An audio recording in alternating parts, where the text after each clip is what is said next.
जब तुम्हें बता रहे थे अशोक बर्णवाल तो खुश हैं ही, चिंता ये है कि फसलें अब खराब ना हो। अभी तो खराब नहीं हुई, थोड़ी बहुत कहीं नुकसान हुआ था, पानी से फायदा है, लेकिन इनके डैम सारे भर गए। अब तो पानी की बिजली भी हम खूब बनाएंगे, फसलें भी अच्छी होगी। और मैं एक बात बताना चाहता हूं, मध्य प्रदेश की प्रगति और विकास का आधार खेती है।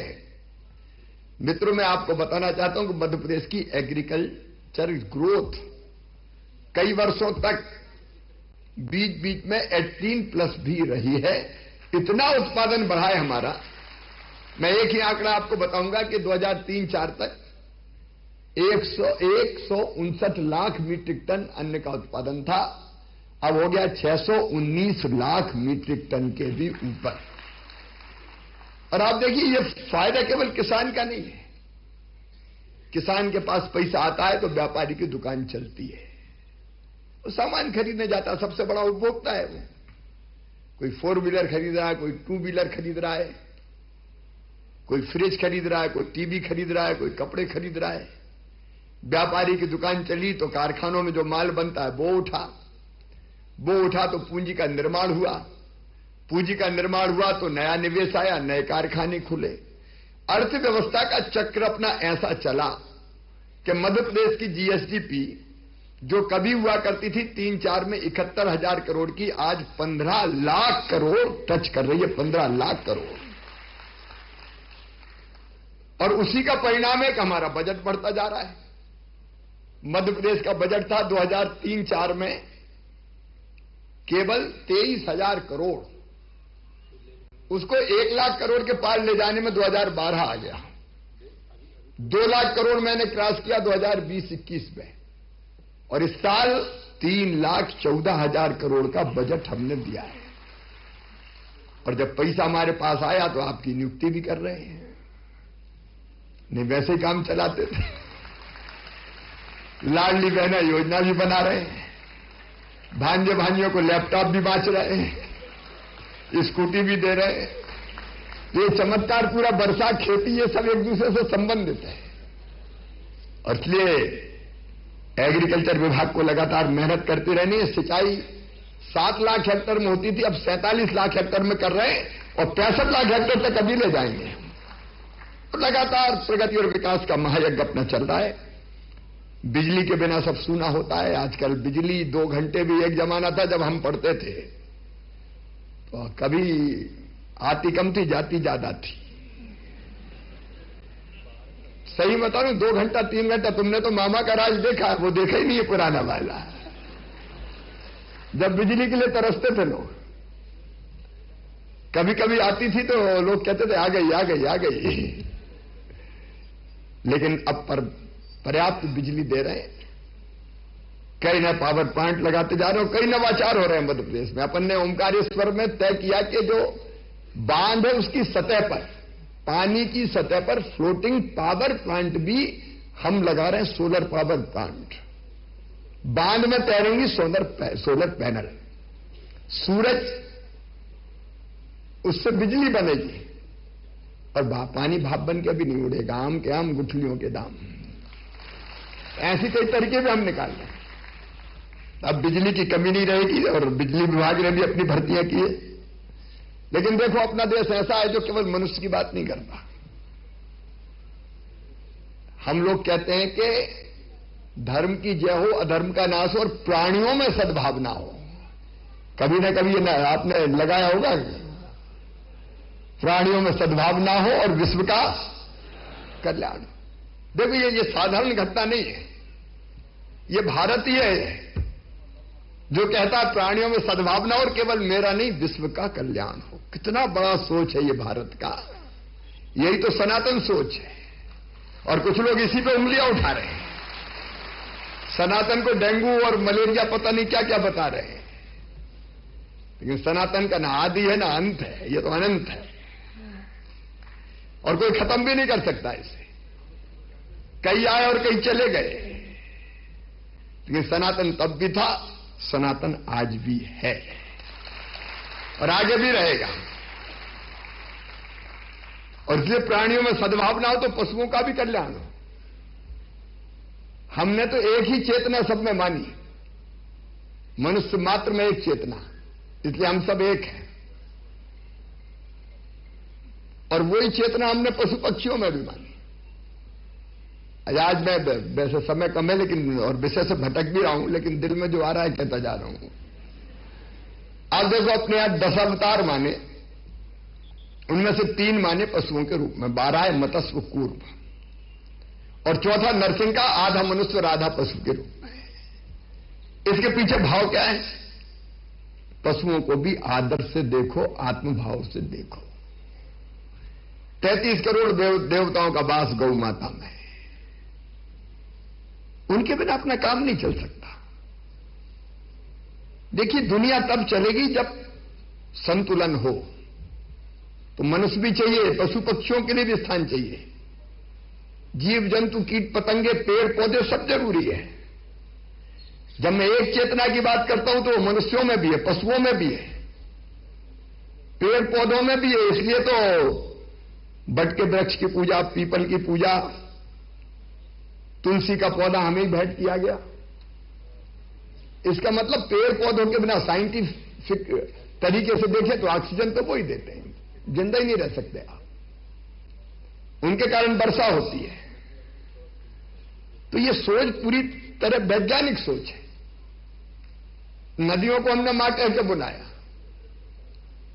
अब कोई मजाक उड़ा सकता है कि नदी कभी मां होती है। मैंने कहा हाँ होती है। नदियों के किनारे तो सारी सभ्यता और संस्कृतियां पनपी। सूर्य देवताभ्याम नमः, अगर वो ऊर्जा ना दे तो दुनिया ही खत्म हो जाए। तो जो देता है वो देवता। पेड़ पौधे ऑक्सीजन देते हैं तो वो भी देवता है। पूजो पीपल को, पूजो तुलसी को। ये साइंटिफिक सोच है। और इसलिए हमने पशुओं की भी चिंता की, और इसलिए पशुपालन और डेयरी विभाग ने भी अपने भर्तियां की है। हर विभाग का अपना महत्व है। मैं सबको बहुत बधाई देता हूं, शुभकामनाएं देता हूं। पूरी कर्तव्य निष्ठा के साथ अपना काम करो। देखो, 2 दृष्टिकोण हो सकते हैं। एक ये कि मैं जब इस सेवा में आया हूं तो पूरी जी जान से जो ड्यूटी मेरी, इलाज करना है तो इलाज करूंगा, कृषि का उत्पादन बढ़ाना तो उसमें लगूंगा, बिजली उत्पादित करना तो उसमें लगूंगा, पशुओं की सुरक्षा करनी तो उसमें लगूंगा। दूध एक बड़ा व्यवसाय है, आज भी जरूरत भी है। एक भाव तो ये होता है। दूसरा भाव ये होता है कि अब तो पक्की हो गई जिंदगी भर की, अब काय की चिंता। लेकिन मित्रों, जीवन अर्थपूर्ण होना चाहिए। देखो, अपना जीवन किसी के काम ना आए तो काय का जीवन बताओ। अपने लिए जिए तो क्या दिए, तू जिए दिल जमाने के लिए। जिंदगी आनंद बन जाती है। और मैं बड़े आनंद से जीवन जीता हूं। मैं आज आपसे शेयर कर रहा हूं कि मैं 24 घंटे में से 18 घंटे कम से कम काम करता हूं, कभी कभी 20 घंटे भी करता हूं। लेकिन सुबह भी फ्रेश दिखता हूं। एक तड़प है अंदर, और वो तड़प आपके अंदर ऐसे रसायन पैदा करती है जो आपको थकने नहीं देते। और काम कर, और कर, और कर, और कर, और अच्छा कर। क्योंकि करने की गुंजाइश तो हमेशा रहती ना, और बेटर, और अच्छा, और अच्छा। तो जिंदगी फिर आनंद बन जाती है।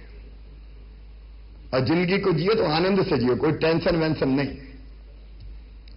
नहीं तो जब नौकरी नहीं थी तब भी टेंशन, अब लग गई तो टेंशन। कुछ लोग हमेशा ही कहते हैं कि बड़ा टेंशन है। ये टेंशन शब्द दिमाग से निकाल, तो जो होना है होगा, देखा जाएगा। इस मामले में कृष्ण कन्हैया, उनका सोच जितना वैज्ञानिक है सचमुच में। वो कहते काय कि परिवार में करता है, तेरा अधिकार क्या है? कर्म करना, अपना काम अच्छा कर, बस। परिणाम पे तेरा बस थोड़ी है, तो परिणाम की चिंता काहे को करता है? परिणाम अपनी चिंता खुद करेगा। कर्मण्यवाधिकारस्ते मां फलेषु कदाचन। तो अपना काम मेहनत से करो, बाकी चिंता छोड़ छाड़ दो। लेकिन करो मेहनत से और दिल से, ईमानदारी से। एक छोटी सी कहानी सुना के अपनी बात खत्म करूंगा, क्योंकि मौसम थोड़ा बेईमान है और हेलीकॉप्टर के दौरे मुझे सड़क मार्ग से तय करने की कोशिश करनी है अभी। ये बेईमानी अच्छा ही है, अभी तो और गिर जाए तो। एक जगह एक मंदिर का निर्माण हो रहा था, तो 3 मजदूर काम कर रहे थे। गर्मी के दिन थे, सूरज अपनी किरणों से आग बरसा रहा था। जो मजदूर थे वो पत्थर तोड़ने के काम में लगे थे। एक मंदिर बन रहा था, उसके पत्थर तोड़ रहे थे। वहां से एक साधु गुजरे, ठिठक के एक मजदूर के पास रुके और बोले, क्या कर रहे हो बेटा? मजदूर ने गुस्से से साधु की तरफ देखा, आंख फूट गई, दिखाई नहीं देता, किस्मत फूटी तो पत्थर फोड़ रहा हूं, आगे क्या कर रहे हो? तो बाबा चुपचाप आगे निकले, दूसरे मजदूर के पास पहुंचे, उससे पूछा, बेटा क्या कर रहे हो? तो दूसरा अपेक्षक शांत था, कहने लगा कि बाबा जब दुनिया में आए तो जीना ही पड़ेगा, पेट भरने के लिए मजदूरी कर रहा हूं। बाबा आगे बढ़े, तीसरे मजदूर से पूछा, बेटा क्या कर रहे हो? तो तीसरे का चेहरा आनंद से दमक रहा था। उसने कहा, बाबा देख नहीं रहे, सामने भगवान का मंदिर बन रहा और भगवान का मंदिर बनने में जो पत्थर लगे, उन पत्थरों को तोड़ने का सौभाग्य मेरे हाथों को मिला है। मैं कितना सौभाग्यशाली हूं, भगवान के मंदिर के लिए पत्थर तोड़ रहा हूं। काम एक, दृष्टिकोण 3। किस्मत फूटी इसलिए पत्थर फोड़ रहा हूं, दुनिया में आए तो जीना ही पड़ेगा, और एक मेरे हाथों का सौभाग्य मिला है। अब अपन भी 3 में से एक दृष्टिकोण चुन सकते हैं। एक सरकारी नौकरी है, सवेरे से लेकर रात तक मरना है, फलाने की सुनना है। अब ऐसा अगर सोचोगे तो जिंदगी बड़ी बोरिंग हो जाएगी। दूसरा होता है कि ठीक है यार, नौकरी है, तनख्वाह लेते हैं तो काम कर रहे हैं। लेकिन तीसरा अगर यह रहा कि नहीं, मैं देश बनाने के लिए काम कर रहा हूं, मैं मध्य प्रदेश बनाने के लिए काम कर रहा हूं, मैं खेती ठीक करने के लिए काम कर रहा हूं, मैं लोगों की जिंदगी बचाने के लिए काम कर रहा हूं, मैं कितना सौभाग्यशाली हूं, तो जिंदगी आनंद बन जाएगी। जिंदगी को आनंद बनाओ। बहुत बहुत धन्यवाद। बहुत बहुत धन्यवाद माननीय मुख्यमंत्री जी, आपके आशीर्वचनों के लिए। और निश्चित ही यहाँ उपस्थित सभी अभ्यर्थी पूरी कर्तव्य निष्ठा के साथ अपने कर्तव्यों का निर्वहन